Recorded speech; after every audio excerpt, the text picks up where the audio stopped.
Hello, everybody, and welcome to another edition of the Wildman Revolution podcast. This one's been a long time coming. I think I've mentioned it in previous podcasts before, but oh my goodness, with the world events that have been going down, especially all that water coming from the sky, we've had to reschedule, but we finally got here today. Before we get to our special guest, a reminder or an invite, please go check this out on all platforms because I do a visual on YouTube. So if you're watching, we're on YouTube. I'm also on Spotify, iTunes, and all the platforms for podcasting if you're more of a listener. Like, subscribe, leave a review. I've still got a bunch of t-shirts there. If you leave a review or say anything nice about it, authentically, of course. And I'll be more than happy to send out a t-shirt or two with the Wildman Revolution logo on it. Again, the premise of the Wildman Revolution is to highlight men doing great things in the world, solution focused, and sometimes the solutions are what they've been implementing in their own life. And all the men I've had on so far have been really, really unique and really different. And I've got to be honest, the following guest is probably someone who I resonate with the most. And as you listen in and tune into this, for what this man has got himself into and got himself out of, and then what he's been able to accomplish so rapidly because of it, and that this is going to be one mind-blowing episode. So without further ado, I've got a good mate. I can call him a good mate now. We have worked together before as a client and coach, but I've got to say good mate. Jimmy Luppo, current Masters WBF boxing champion I've got all these weight divisions that written down, brother. I'm going to let you go, but he has got a bunch of titles right now in the boxing world. And it has been an absolute pleasure to not only witness, to sort of be a little bit in the background on the sidelines with this man, to watch him accomplish what he has so far. And it is a bloody inspiration, mate. And it is a privilege and honor to have you on the show. Thanks, Steve. It's as you say, mate, we've shared a few journeys together, and you've helped me through a lot of my coaching. What you do is inspirational. It's amazing the energy we bounce off each other, and you know you've been at a few of my fights with your son, and it's been an honour to have you there and watch each other grow. And I'm just honoured to be on here today and share a bit of insight to where I've been, where I've come from, and what's on the cards for the future. So, as Steve just touched on, I'm the current WBF world champion for Masters. That's over 40s. I got sick of getting bashed up by all the young fellas, so I've taken into a tournament league of over 40s. You know, people say age is a number, but age is just a number, and that's how it resonates for me and to where I've been, to where I'm going through. So, as Steve said, I hold a few belts. The current one is the WBF middleweight world title. We currently hold a different few divisions. You know, I might say I'm a lot, but that's just my train of thought. We hold the WBL light heavyweight title, the cruiserweight title. We're just about to take on and go for the undisputed for the ABC light middleweight title. So yeah, it's just a journey of mine that's really been a passion, and Steve's been there along the way. Dude, I've got all of your belts written down here. Before we go back into any of the stuff, why I didn't read them out, because I've written them all down, and it's like, this is so much in one. You've accomplished so much. And what I love about boxing and what I love about belts and things like this, it gives you a real tangible to drive for, a real something to go, I've accomplished this, I've achieved this. And I love that. Like when I'm working with men, I think that's really important. Men and women alike, we need the mind. We need something we're excited about and we're pumped about. And what I wanted to touch on quickly, because I remember early on when you were like getting into boxing as one of your solutions to what was going on in your world, when you were working on yourself and give yourself something to focus on. I remember quite clearly, you're like, I'm only going to do a couple more fights. This is probably going to be the last one. And even one of the fights I went to is, that was there, but you've really knuckled down and you've really tapped into something really special on this journey. Because I don't recall you setting out to go, I want to get and accomplish all these belts and stuff. I think for you, it was more like, this is something I just want to do. I want to get into boxing. I can channel my energy in something here. Do you want to talk a little bit about that part of the journey? Yeah, sure, Steve. So coming from addiction, I really struggled with drugs and alcohol. That was a big part of my life through my teen years and middle 20s. I made a good addict. So I've just channeled that energy now into boxing, and I suppose addictions die hard. It's just that I've channeled this addiction now into something positive and setting goals and wanting these belts.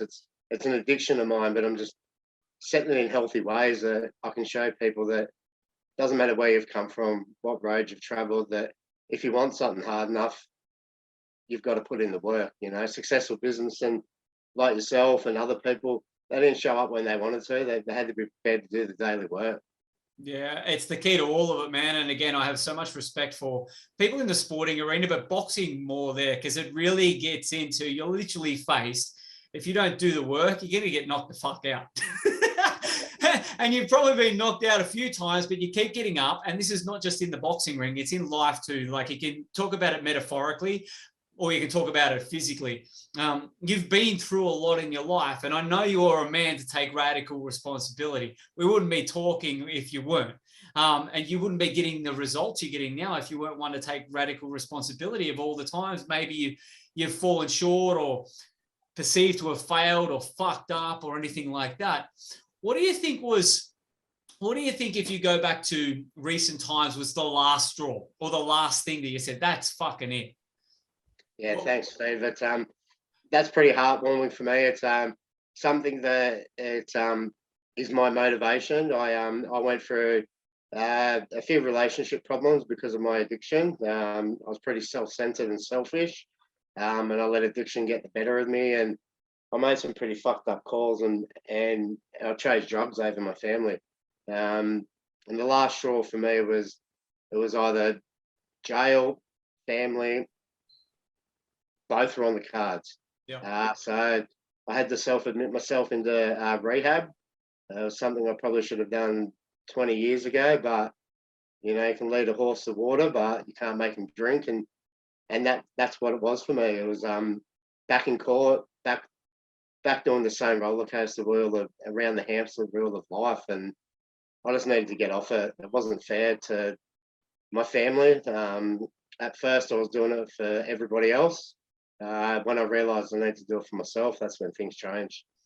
That's the key to it all, hey. And I repeat this to my listeners, like, doesn't matter what guest I get on or what I talk about, it all comes back to that self. It's like at the center of your world is you. And that's not being selfish and not caring about other people. But if you really wanted to be the best for the people in your life, you got to look after yourself first. And it's fascinating. And I remember, like, when we were talking every now and then, and it's tough going to court because you just live in anxiety. I've experienced this, especially if you haven't got elements of your life together, and here you are faced with the unknown.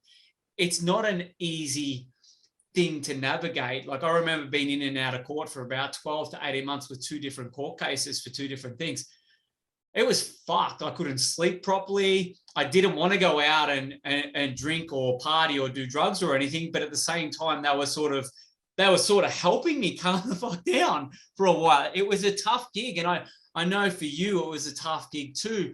But again, what were some of the things that really grounded in you? Because this was only a few years ago. This wasn't long ago, was this last, all right, that's fucking it, I'm really going to knuckle down.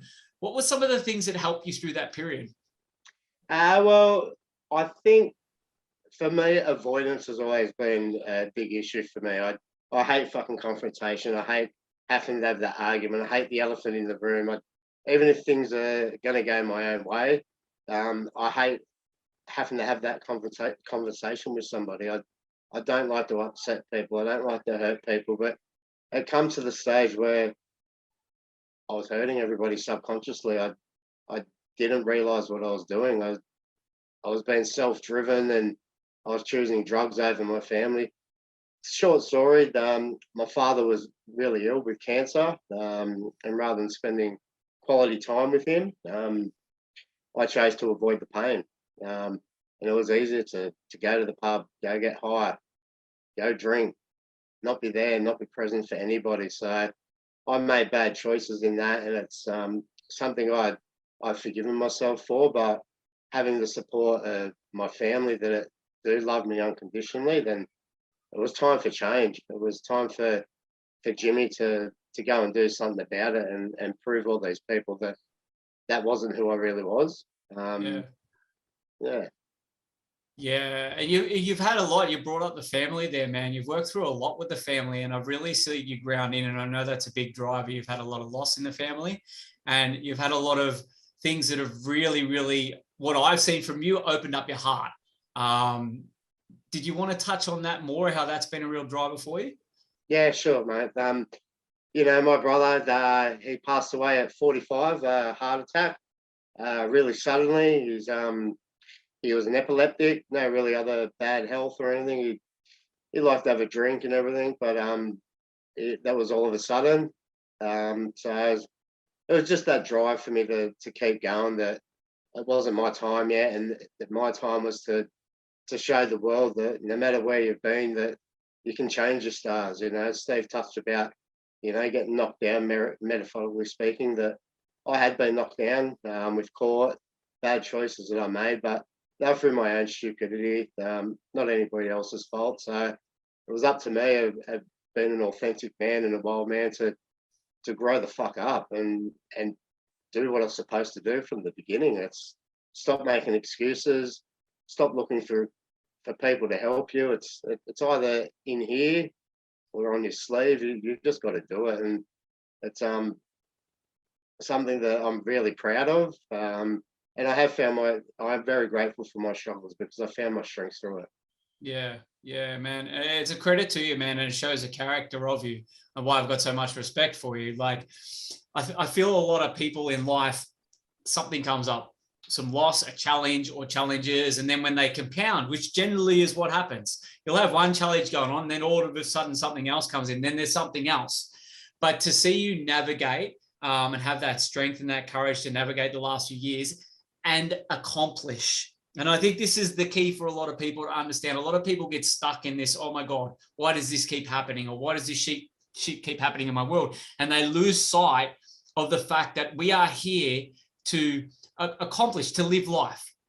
Yeah, we can be down and out, but if we don't have that focus that goes to something or some things, how we want this reality to be, of course we're going to stay stuck down and out. And I love, again, we go back to, and I love how at the start you mentioned the belts and everything you won. They're a tangible thing that you've set out and go, wow, okay, cool. Boxing, I've got goals, I've got targets, everything from I'm going to get through a fight, I'm going to get through 3 fights. Oh, what's next? What's next? You've always set a new goal or new goals. And I think that's one of the biggest things that when I'm working with clients or even talking to people that reach out, is it's like, well, they've got to focus on the problem, but I go straight into like, well, what do you want life to be like? What do you want your reality to look, feel, be like? Who do you want in your life? What do you want? And you've been able to show how that focus can help you work through any challenge. What I want to go back a little bit more, if that's cool. Cool. Because this is, I think, where we resonate more as well. It's like you talk about the drug addiction and the life in your 20s. We're sort of similar age. I think I've got you by a couple of years. About to turn 44 over here. Not that I look and feel it, but we'll put it out there. I have looked about 21, mate. So I've got you by about 20 years. Must be the haircut and the short hair on the chin, mate. But take us back into your 20s, because I know a lot of my audience that are coming on now seem to be in their 20s, which is great. But at the same time, the way society is right now, there are a lot of traps out there. Touch on your 20s a bit and a lot of things that you experienced in life then. Yeah, sure. Thanks, Steve. So back in my late teens, I played jersey flag football for St George. I ruptured my spleen. Come back from that. About 4 weeks later, I did my AC joint in my shoulder, and I was at that age where I didn't have the tools under the belt to be able to deal with it. And same that I've touched on before is avoidance. It's we all want to avoid pain. We all want to neglect it. We all want to hide under the sheets, hide in the bed. Don't want to go outside, and it's exactly what I did. I wanted to be life of the party, and I was hiding behind closed doors. I couldn't speak about these things that I was feeling inside. You know, I had that sense of failing. I I had a great upbringing, by the way. My family was always there. Take me to sports, take me to surf club. I excelled in surf life saving. I was at the top of the pinnacle there. And it was easier just to take that out with drugs because I didn't have the tools under the belt to be able to speak about these things. And, you know, back in them days with, you know, I'm probably with yourself, Steve, your parents are around my age of my family. We didn't have that. We couldn't talk about things. As men, it was just dust it off, son. You're better than that, or you know, we couldn't talk about our feelings. And as men, it's okay. It's okay to cry. It's okay to say, look, I'm hurting. It's something that we've been shown along the way, and that it's you don't do that. But as we get older and our children, it's okay for boys and men to cry and to reach out. There's a lot of people that take all those burdens on themselves that I've lost a lot of friends because they're afraid to speak out, and it's not the way. It really isn't. The people you leave behind, it's more detrimental to them, and you know it's an easy way out. You know, it's hard for me to say that, but it is. It's an easy way out to go that way instead of just talking about it. It is hard and confronting, but you've got to do these things. Yeah, it's one of these things. Like I look at Australia and the society, and it's changing. Like I don't like the word hope, but I'll put it into this phrase. There is hope for Aussie men and Aussie women as like, because there is more of a focus and an emphasis on not just speaking about it, but asking for help or asking for support or being okay that shit's not okay. Like you've got all the lines they spin in the media and all that, like all the catchphrases and that they are true, they are relevant.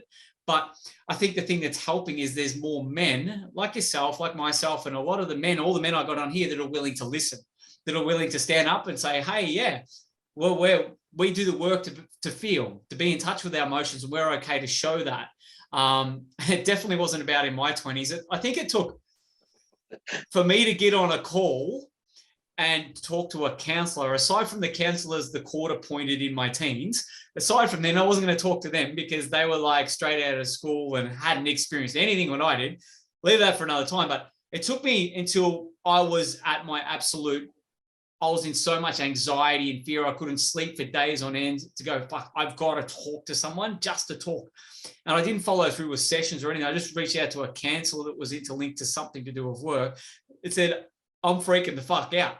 That for me, just that vulnerable moment helped so much, but yeah, and it just and I think in our teens, in our bring up, even like we had like our parents did the best they could.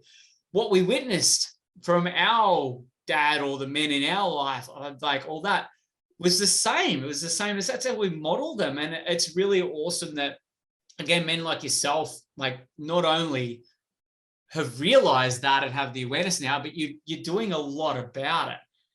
You're like, you've been okay to like cry. Like, gives a fuck if you cry. It's fucking powerful. And you know what I found with that too? I won't talk too much longer is when I was first getting vulnerable in a bunch of women when I was single, little did I know they fucking love that shit. And I'm not talking victim, poor me cry. I'm talking, this is fucking hard. And just talking about your feelings in that. So any man out there, if you're a single dude and you're trying to put on a brave face around women, fucking stop it. It doesn't work. They know when you're full of shit. They know when you're feeling something. 100%. I've been there. I've never cried the victim. I've kept a lot away from people because you don't want to see that real side of you. But the truth always comes out. Whether it's in 2 months in a relationship, 6 months, 12 months. If you haven't dealt with this shit, it's going to come up somewhere, and it's better to be honest and open about it and speak it. Yeah. And be who you are and be authentic from day dot, because deep down, you're only lying to yourself. Yeah, absolutely. Absolutely. Well, you've talked about addiction a bit, and this ties into a lot of the work that I've become really passionate about through my own past and everything, but also the men that come into my reality that have overcome addiction. And I don't think it's a one way, this is the way that you do it. Like you've talked about channeling your energy and channeling your focus and really driving into what you're passionate about and what you love. And that's been definite for me. And one thing that key is the emotions and be able to feel your way through it. Because when we come to addiction, is a trauma response. It is what it is, like tucking away whatever's going on in life. You talked about avoiding pain. So many of us have been confronted in the last couple of years with all this external stuff in the world, with a lot of pain in our lives, a lot of struggle and all that sort of thing. What message would you have to everyone out there now that's either avoiding pain or is faced with this trauma response that's coming up where they want to avoid or they want to fight it? What's your message for them from your own experience now? Thanks, Steve. I remember, just a quick story. I remember standing at the driveway to rehab. My ego was the biggest thing that was letting me down for the last 20 years, that I didn't need help, that I could do it all on my own, that I'm tougher than that I'm a man. But that's all it was. It was ego. I stood at this driveway, let it all out, put on my big boy pants, and then went and admitted myself into a 6-month rehab program. And yeah, it was confronting. Like Steve touched about, was a childhood trauma for me that I blocked away. I put it in the back storage cabinet. I never spoke about, never thought about, but it was there. So for me, it was my ego that I didn't realise that I knew I needed help, but to admit that I needed help, that was a big thing for me. So walking up that driveway on day one to a 6-month program in rehab was the biggest thing that I've ever done, and it's changed my life. You got to be open to change, to letting these things go, talking about it, and trying new things. You're not going to move forward if you're living in the past. We have a rear view mirror that's so small for a reason, and for me, as I said earlier, I'm grateful for my struggles now because it's helped me to get to where I am. And you've got to open up yourself. You've got to let them go. And there's no shame in anything. We've all been through something. There's the shit you see on the news, Biden, everything, like the list is endless. Everybody's going through something, and you just got to be open to receive. Like, we are so grateful, and it's everything through COVID and all this shit going on. It's a blessing in disguise, but unless you look at the bigger picture of it, you're not going to get anywhere. So for me, rehab may not resonate for you, but 20 years ago, I should have gone there. Yeah. But I wasn't ready, and until you're ready, or you can open up your heart and let that ego go, the person on your shoulder, each side tapping you, you're not going to get anywhere. And I'm sorry if that sounds open and tough, but until you're ready to do the work, nobody can tell you to do it. Yeah, I 100% agree. You can, again, you mentioned earlier, you can lead a horse to water. You can't make a drink. You gotta take that responsibility. And generally, it's that first time. It's like, you know what? Fuck, I can't do this shit on my own. And this is a big problem for men. I'll do it all myself. Or I want something done right, I got to do it myself. Or yeah, it's the fear of the unknown. And it's the fear you look weak, and you touched on some examples of what we got: toughen up, young bloke, or suck it up, or all those sorts of things that we had in that societal conditioning growing up that leads us to later in life, where at the end of the day, if you can't fucking work through something, or you're suppressing or avoiding something, the sooner you can deal with it and go, shit, I've got to do this, put my big boy pants on, not to cover it up, to be okay that I mightn't have control through this. I mightn't understand the unknown. I don't know how to navigate this, and I don't have control of it, but I'm okay to be vulnerable in this process. That's what I love about the personal development world. And I'm not talking the fluffy personal development world. I'm talking the one where we take radical responsibility and we work on the fucking shit. We do the daily work. We do the daily tasks. We work on the tools and we embody the tools. And I know you went out and you did NLP and you got into the hypnotherapy and all that sort of stuff. It's a great, powerful tool. Like, you were driven. It was confronting as fuck, but that's got me to where I am. You need to do it, even if you don't practice in it. It's something all people should be doing to unlock these keys and work on things. Let's shift gears a bit. Let's talk about the boxing again, because I love this word. It's a D word. Boxing, to compete and accomplish and achieve at such a high level as yourself, takes discipline. Now, we've been backwards and forwards talking about you've got a weigh-in in 3 weeks and you're trying to drop down to a certain weight. Tell the listeners or people tuning in, when it comes to discipline, what do you got to do on a daily to hit these weigh-ins and to get ready for these fights? Give us an insight and I'll shut up and listen in. Okay, so that's the 1%ers people don't do. You know, for me, I've been having to get up a sparrow fart to go swimming before I go to work, come home from work, go to training again. Father of 7 kids. It's simple. It's the 1%ers people are not willing to do. Calories in, calories out. There's many different methods around weight loss, but we're like a car. Unless you're fueling your body with good fuel, you're going to run out. You're going to run like shit. So for me, it's discipline. I could have a chocolate bar sitting here. I could have some broccoli sitting there. I know what's going to give me an emotional rise, and it's definitely the chocolate. But to where I'm going, I know the broccoli is going to be probably a far better option. But then also the chocolate, I know that's an end goal or a reward for putting in the work. So it's simple. It's calories in versus calories out, and doing what other people aren't prepared to do, even when you don't want to. I don't want to go run 15 Ks on a weekend when I've worked all week, but when I know I see another belt, like the one sitting behind me and the guy that I'm about to fight with 112 fights, that's the discipline. It's a goal we set. We work each day to chip away at it. I may not win the fight, but I know I've done the work to the best of my ability and I'll be content with that. So it's doing what people aren't prepared to do when you're not prepared to do it. You can't say something to somebody and expect them to do it if you're not leading the example. Yeah, 100%. And you work and you got 7 kids. I was going to touch on the kids soon. And I got 1 and that's enough. But the work, like, here's the thing. A lot of our listeners are working in either their jobs or their business and stuff like that. And that's it. They're done. They'll get up, they'll prepare, they'll go to work, and they'll come home like, that's it. I've done my bit for the day. But you're training before and after work. You're working on your mindset, on other things, and you've got a lot of kids, a big family. This is where the discipline comes in, man. Again, I know you personally. I know you're super driven. I know you're when you set out to do something, you're of your word, you're of integrity, and you're going to follow through and do that. And I think, what do you think a message to people out there that might be working their ass off in a job about, well, what actually happens when you set out with big goals that are outside of that realm? Like how does that work for you? What does that mean to you?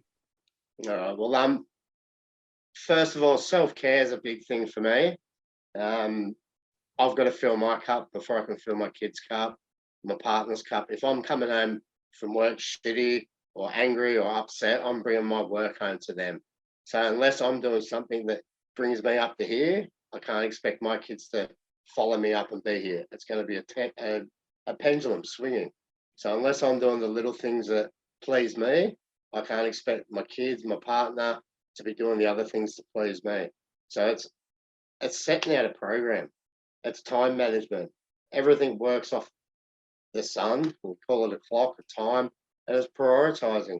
I have an A1, A, B, C, and D in my diary every day. A1 has to be done today. A little bit negotiable and say down to D, as long as it's done by the end of the week, and have a bit of flexibility. But for me, if you set a goal for that day, you must achieve it. It doesn't have to be big, whether it's making your bed. Big deal. You made your bed.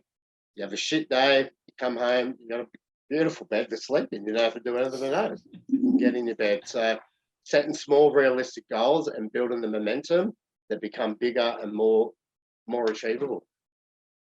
Yeah, that's a great insight into. I could show, if I could spin my computer, I'd show you the wall here, because I have like the priorities, and I love how you've broken it down into A1. It's like a non-negotiable, or A, and then you go down and then sort of negotiable, and you break it down into days. Like, what's one thing that I set out to achieve today? Most people are unconscious to the power that can sort of bring when you are cultivating that focus on accomplishing. It can be make the bed, done. Like for me, sometimes I have on there, stay hydrated. And I give it a measurement of like, yeah, what I feel, but I drink 3 or 4 liters of water. Oh, it's too simple. No, when you start to do this with the mind, you're cultivating that focus on accomplishing. And then with the belt over your shoulder in the background, one of the many you've got, you apply the same principle with bigger goals. The same thing, or what's one thing that's going to help me get a step closer to that, or to accomplish one step on the way to that bigger milestone, and you celebrate that, or you notice that and you go again and again. Man, I love that you've shared that, because it's so important, so simple, but most people don't do it. That's a 1%er. Yeah. It's a 1%er. I've got my office surrounded. When clients come in here, they see all my 1%ers that I do visually every day. And you touched on that too. Like if you've got people in your life, be it kids, do you set an example? Workers, you're a hard worker. Or if you're out and about, inspiring, motivating, teaching, guiding other people, you got to fucking practice what you preach. 100%. It's, our words can be screaming one thing and our actions another. And especially with my kids, I've got 4 girls, so I'm going to be in the shit in the next few years with puberty, but I don't want them to. I want them to be making good choices. So if I'm not making good choices, how can I expect them to? And they know I'm not perfect. They know I make mistakes, but I own my shit. I'll stand up. We have family meetings. I'll say, look, I fucked up today. I've done this, and that's owning it. And that's all we can do. It's nobody's perfect. I don't portray myself to be perfect. I'm far from perfect, but I'll roll over tomorrow and I'll get up and work on what I did yesterday. The belts, they're the cream on the cake. It's the little things that get me to that fight, and it's the reward for the work that I do every day, not just in that fight. And that's what life is. It's a big world out there. It's a fight. It's a dog fight every day. It's just pretty. What's the word? What the fuck knows, Steve? But it is. We live in a world of fight every day. Family, kids, business, putting the roof over our heads. That's the biggest fight.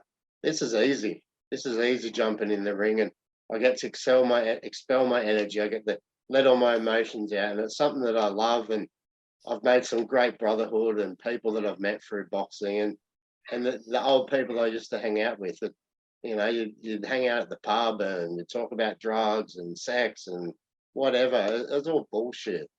You hang around boxers or positive people, they're going to inspire you, and you got to stay in your own lane. Yeah, love that. And it's a little bit of a segue, because it's really interesting when I come to like boxing has been a big focus for you and way you channel your energy and everything like that. But a lot of the things that got you into trouble was fighting, was violence. And I can resonate with it. Symbolic, baby. I was like, ironic, very ironic. There we go. That's it. Ironic. It is ironic that that's the way that you've been able to do that. And I think that actually, for me, like knowing your journey, a lot of your journey and your story, that makes it even more powerful, because not only have you harnessed that energy and you've stopped running away, because it is to fight it physically, violently, or whatever, with that aggression or everything. It's sort of a way of avoiding the pain too. It's like, because that's how I used to do it. I used to like suppress it all and have all this anger and try and take it out on there, and it'll like focuses on the violence, the fighting, but what was going on here, I avoid it. But you've been able to sort of take that way of go, okay, I'm still going to fight, but it's going to be in this healthy way, because I'm getting all the other parts of what I call my kingdom together. So tell us a little bit more about the violence stuff. What was generally the thing? Because it nearly ended you up in jail, just as it did with me. Yeah. So obviously, alcohol, the drugs. After 5 days of not sleeping, I was a pretty emotional, angry guy, and I got myself in a world of shit. I was up on some pretty big charges of violence, grievously bodily harm, strangulation. I bashed some poor bloke where I used to skydive. I was a full-time skydiver living on a drop zone, and it cost me my job because I couldn't contain my shit. And yeah, my violence was going to put me behind bars.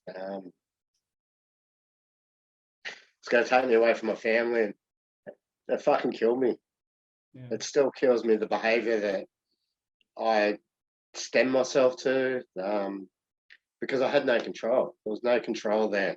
There was Jimmy that was this absolute, just fucking ticking time bomb. You know, I smoked pot, I drank, I took whatever drugs I could at the time, and I was trying to fit into society, and I was avoiding pain because of my childhood stuff, and it was going to take me away from everything that I love. And here we are now. We box. We like punch the shit out of people, or get the shit punched out of me. But it's in a good environment. It's a happy environment. They condone it. I condone it. We shake hands. But it's funny. It's just, it's the same person, but without the drugs. But it's a different discipline. It's a different thing. I never go in there to hurt an opponent, or they don't go in there to hurt me. It's like a game of chess. You're always looking for that next move, and it's like life. You're always looking for the next move to work your way forward from yesterday or tomorrow, or the mistakes you've made. So it's pretty symbolic that I've chose boxing, and I'd only got into street fights when I was younger. Played football, got into footy fights, and I'm learning this craft as I go. It's been 5 years of boxing, and it's been a fucking emotional journey, and this is quite confronting, talking about things, but it's something I'll never turn back time and look back that I've made mistakes, because I know now the positivity and the things I'm doing are inspiring people, and I inspire myself, and that's all I need to worry about. I don't give a shit about everybody else. I'm here. I'm an open book to share my journey. If people need help, my door's always open. But it's this is my journey, not Steve's, not anybody else's. This is my life. You're a bloody legend, mate. No, I really appreciate you opening up on some of the finer details. Like, I think they can easily be brushed over, the importance of them to be able to resonate with the audience that listening to this, and people out there who might think, well, I fucked up more than other people and all this sort of shit, whatever stories you got running. Like, hey, we've all done some fucked up shit. And when we can openly share that, and I can tell you've got a lot of emotion around it, because I know it drives you. I know it still drives you. And it's so awesome to have you on here talking about that, because I know I can talk around of all the things I've done, but the more people like yourself can not only show up in the world and show it and be the example, but talk about it too. I know it helps others out there go, fuck, okay, these guys have done it. This man's done it. They're talking about this. They've done this. That social proof motivates and inspires people more than anything else. I know it does. I made a good junkie, but now I make a good boxer and I hold the world title. So boxer, world title holder, father of like a huge tribe, business owner, worker, man, you're a fucking machine, and you are an inspiration, man. You are. So wherever your energy goes and your time, you're going to excel. You don't have to be, mate, I was never going to be a good boxer, but I do the work every day. Get up, as you spoke about before, the discipline, do the little things right. And anybody can do anything. It's mindset, and you're great at that. You've helped me with mindset. I look up to you. I've known you for probably about 5 years now, and it's been a journey in itself. And your positive energy, what you bounce off to me, it's fucking infection. It's an infectious thing. It's I used to sit there and watch all Steve live, and mate introduced me to him, and like, wow, look at this fucking dude, like off the thing, and the energy that he brings, it's in here in me now, because it bounces, and you hang around positive people, it's gonna come to you. You hang around drainers, they're gonna drain you down. So you've really got to surround yourself by the right people, because that's where it starts. I had to let go of a lifetime of friends to get away from addiction, and it was hard. It was that self-worth in myself that was kept dragging me back, but I was okay being alone in the end. I knew that's where I need to be to move forward. So. Yeah, man. And it is. Sometimes it makes the tougher choices we can make in life are generally the ones that we avoid until we make them. And the environment one, the people in our life are some of the most toughest decisions we can make around that. But when we do make them, the energy it frees up, it can free up, is unreal. And thank you for the kind words in there too, brother. You know, one thing that I generally do, and I've done this intentionally today, I'll ask straight away automatically, when you hear Wildman Revolution, what does it mean to you? Because I think you're probably the wildest man that I've had on here. I don't think there's been any wilder. But when you hear Wildman Revolution, what comes up for you? Okay, so the word wild for me was what I used to be back in my day.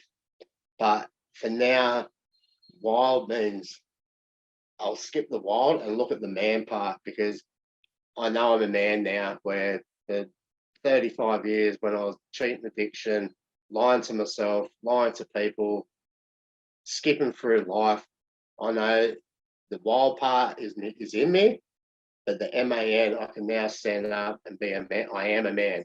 I can be a man, proud man to my children, my family, everybody around me. And revolution is revolving.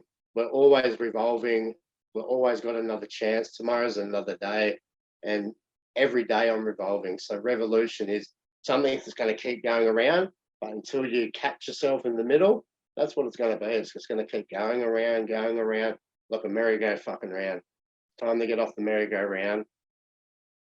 Get rid of the wild part and be a man. Be authentic to yourself. Oh, I love it, brother. I love it. That's awesome. Thanks for putting me on the spot too, by the way. Although I do have a couple of on-the-spot questions to close out with. Usually I bookend it. That one comes first, and there's usually this next one. Now, did you mention the word Biden before? I think it came into something you were talking about, the world stuff, really quickly. Well, this question is relative to the world. Hey, we live in what could be perceived to be a chaotic world right now. Even though, for me, I'm living my best life. You're living your blessed life. We've got our challenges, but we keep going, and we're aware of the world stuff. But where do you see the world 12 months from now? Okay. I'm hoping Trump comes back in somewhere along the line. Yep. They get rid of Biden. Yeah. The world needs change right now, and I don't buy into too much of it all. I only worry about what's in front of me and my circle. Yeah. I'm never going to have control over what they say or do, no matter as if Trump's in. But they'll find something else. But it's up to people like yourself and I to keep inspiring. So I believe in my heart that there's better out there, but it's not up to everybody as a whole. It's up to each individual. So I'd say the covert is going to be a thing of the past, and we'll probably be in fires next year. Nostradamus is going to be in fires. There you go. We've got the floods, and if you guys don't know, listening in, when I was going through the floods here, Jimmy sent me a picture of his backyard that had water creeping up in it as well. We've been dealing with some crazy weather here where we are in southern Queensland for you and northern New South Wales and Australia for me. But the other part to this question, see, I haven't finished with it on the spot. What do you see your role being 12 months from now in the world? Okay. So we spoke about before that I keep retiring. I've achieved a world title. After this next fight in 3 weeks' time, which is a big fight, I'm fighting a ex-Commonwealth Games silver medalist. Yeah, wow. That's going to be a pretty big feat for me. Then a fight in Las Vegas at the end of the year.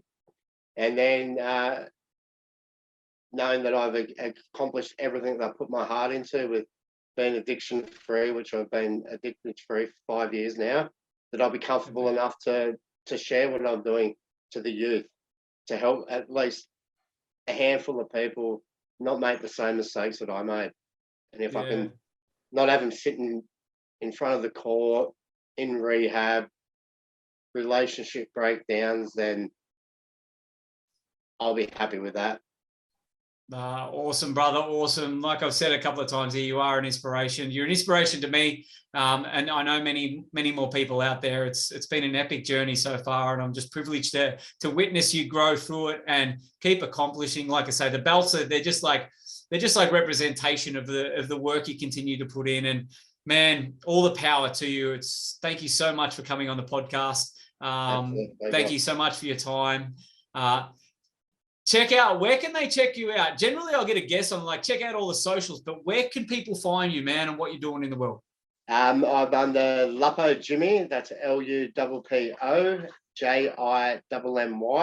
I've got a sponsored boxing athlete page on there. Share a lot of my tips on there on my past, a few, positive things. My ideal, I haven't started Jimmy's performance coaching yet. That's something that I'm working on in the pipeline after boxing, but my door's always open. Luppo Jimmy on Facebook. Drop me a message, anything you can talk about, addiction, boxing, just an ear to talk to. If somebody's not listening and you feel comfortable talking to a stranger, then drop me a message. I'll always reply. My door's always open for anybody that wants to do the work and be open and honest. You're a good man, mate. Thank you again. This has been another edition of the Wildman Revolution podcast. See you later.